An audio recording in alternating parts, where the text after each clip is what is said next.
எல்லாருக்கும் வணக்கம். சக்கரைக்காரவங்களுக்கு சாப்பிட்ற மாதிரி ஏதாவது சொல்லுங்கம்மா அப்படின்னு சொல்லி 2-3 பேர் ரொம்ப நாளாக கேட்டுக்கிட்டே இருக்கிறாங்க. அவங்களுக்கு சப்பாத்தியாகவும் எவ்வளோ நேரம் சாப்பிட்றதுங்க, அதுவும் சாப்பிட்டாலும் சக்கரை சீக்கிரம் ஏறிக்குது, ராகி சாப்பிட்டாலும் ஏறிக்குது, டக்குன்னு குறைஞ்சிக்குது, ரொம்ப கஷ்டப்படுறாங்க. அந்த மாதிரி சக்கரைக்காரவங்களுக்கு சாப்பிட்ற மாதிரியான ஒரு இட்லி தான் செய்ய போகிறேன். அது என்னன்னா கடலை மாவு, வெள்ளை ரவை, தயிர் இதை வச்சு ஒரு இட்லி செய்ய போகிறோம். ரொம்ப நல்லாயிருக்கும். அதுக்கு ஒரு சட்னி அரைச்சிக்குவோம். அந்த இட்லிக்கு அந்த சட்னிக்கு அவ்வளோ நல்லா இருக்குங்க.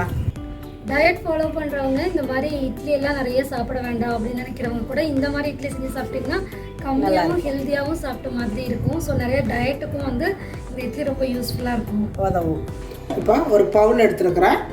பவுலில் சலிக்கி வச்சுருக்கிறேன் 1 கப்பு கடலை மாவு. இதை ஃபஸ்ட்டு போட்டு சலிச்சுக்கலாம். இந்த மாதிரி கட்டி இல்லாமல் சலிச்சுக்கோங்க. நல்லா சலிச்சு எடுத்தாச்சு. 1 கப்பு கடலை மாவுக்கு 1/2 கப்பு ரவை, கொஞ்சம் போல் சால்ட்டு, 1/2 ஸ்பூன் சர்க்கரை போட்டுக்கோங்க. கொஞ்சமாக இஞ்சி பூண்டு பேஸ்ட்டு இந்த அளவு போட்டுக்கோங்க. 1/2 கப்பு தயிர் எடுத்துருக்கிறேன், அதையும் சேர்த்துக்கலாம். 1/2 கப்பு தண்ணி ஊற்றிக்கிட்டு கலக்குனிங்கன்னா கரெக்டாக இருக்கும்.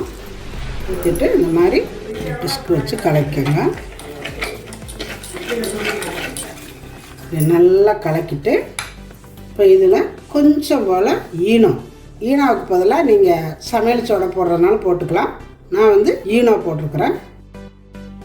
லைட்டாக தண்ணி விட்டுக்கோங்க. விட்டுட்டு இப்போ நல்லா கலக்கிக்கலாம். கலக்கினா இந்த அளவு இருக்கணும் மாவு. இப்போ இது ஒரு 5 நிமிஷம் இப்படியே இருக்கட்டும்.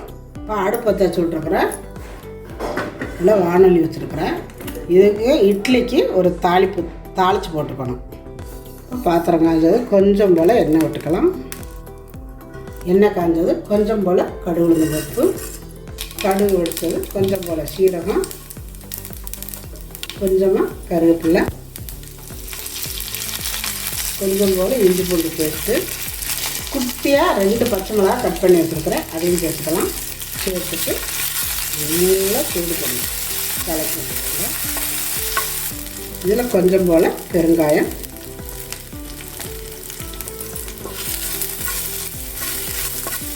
போட்டுட்டு கொஞ்சமாக தண்ணி. இப்போ இதில் ஒரு 1/2 லெமன் விட்டுக்கோங்க, ரொம்ப நல்லாயிருக்கும். இது லைட்டாக ஒரு கொதி வந்தால் போதும், அவ்வளோதான். இதை இறக்கிக்கலாம். இறக்கிட்டு இட்லி குண்டா வச்சுக்கலாம். இப்போ இட்லி குண்டா வச்சு தண்ணி வச்சுருக்கிறேன். தண்ணி காயட்டும். இந்த மாதிரி இட்லி பாத்திரத்தில் எண்ணெய் தடவிக்கோங்க. இப்போ நம்ம கலக்கி வச்சுருக்கிறேன் இந்த மாவை மறுபடியும் ஒரு கலக்கிட்டு ஊற்றிக்கலாம். கொஞ்சம் கொஞ்சமாக ஊற்றிக்கோங்க.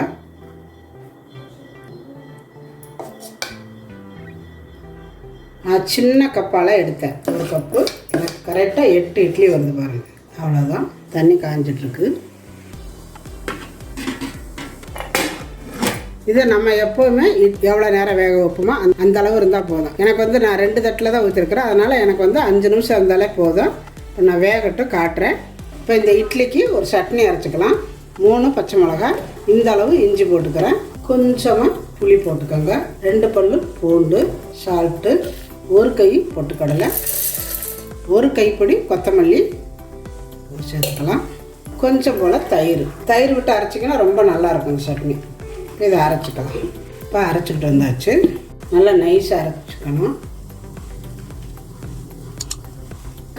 இப்போ இட்லி வெந்துருச்சான்னு பார்க்கலாம். டிஸ்க்கு வச்சு குத்தி பார்க்கலாம். ஒட்டலை பாருங்க, வெந்துருச்சு. இப்போ எடுத்துக்கலாம். இட்லி எடுத்தாச்சு. இது கொஞ்சம் நேரம் ஆறட்டும். நல்லா பந்து மாதிரி வந்துருக்குது இட்லி. இது இருக்கட்டும், ஆறட்டும். இது ஆறிடுச்சு. ஒரு ஸ்பூன் வச்சு எடுத்துக்கலாம்.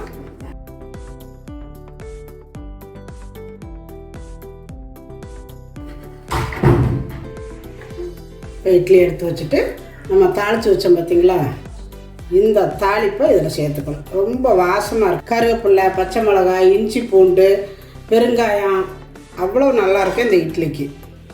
இந்த மாதிரி தண்ணியோடவே எடுத்து விட்டுக்கோங்க. இப்படி விடணும், உள்ளெல்லாம் அப்படியே இறங்கணும். இப்போ ரொம்ப டேஸ்டான கடலை மாவு இட்லி ரெடி ஆயிடுச்சு.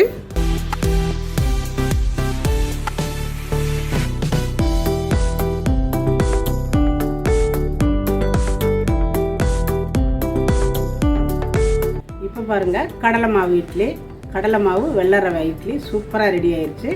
அந்த சட்னி ரொம்ப நல்லா இருக்குங்க, ரொம்ப அருமையாக இருக்குது. இட்லி வந்து நல்லா பஞ்சு மாதிரி இருக்குது. இட்லி செஞ்சவொடனே சூட்டோடு சாப்பிட்டிங்கன்னா அவ்வளோ டேஸ்ட்டாக இருக்கும். இந்த தாளிப்புக்கும் இந்த சட்னிக்கும் ரொம்ப அருமையாக இருக்குதுங்க. நாங்கள் சாப்பிட்டு பார்த்தோம், விட்டு எல்லோரும் சாப்பிட்டோம், ரொம்ப நல்லா இருக்குது. இதே மாதிரி நீங்களும் செஞ்சு பாருங்கள். ஆக்சுவலி சாப்பிட்றதுக்கு ஆம்லெட் சாப்பிட்ட மாதிரி கூட ஒரு ஃபீல் இருக்குது. ரொம்ப நல்லா இருக்குது, நல்ல டேஸ்ட்டாக அவ்வளோ அருமையாக இருக்குது. கண்டிப்பாக உங்கள் வீட்டில் ஒரு முறை இது மாதிரி நீங்கள் செஞ்சு பாருங்கள். அப்புறம் நீங்களும் அடிக்கடி இது மாதிரி செஞ்சு சாப்பிடணும்னு தோணும். இதே மாதிரி செஞ்சு பார்த்துட்டு எப்படி வந்துன்னு எனக்கு கமெண்ட்டில் சொல்லுங்கள். இந்த வீடியோ பிடிச்சிருந்தால் லைக் பண்ணுங்கள், ஷேர் பண்ணுங்கள், செட்டிநாடு சமையலுக்கு சப்ஸ்கிரைப் பண்ணுங்கள். நன்றி, வாழ்க வளமுடன். இந்த இட்லி பிச்சு காட்டுறேன். இட்லி பிச்சா அவ்வளோ சாஃப்டாக இருக்குது பாருங்கள். பாருங்கள், நல்லா இருக்குது, மெத்தனை சூப்பராக இருக்குது. கொஞ்சம் மாவு எனக்கு கெட்டியாயிருச்சு. நீங்கள் கொஞ்சம் தண்ணி ஊற்றி லூஸாக வச்சுக்கோங்க மாவை.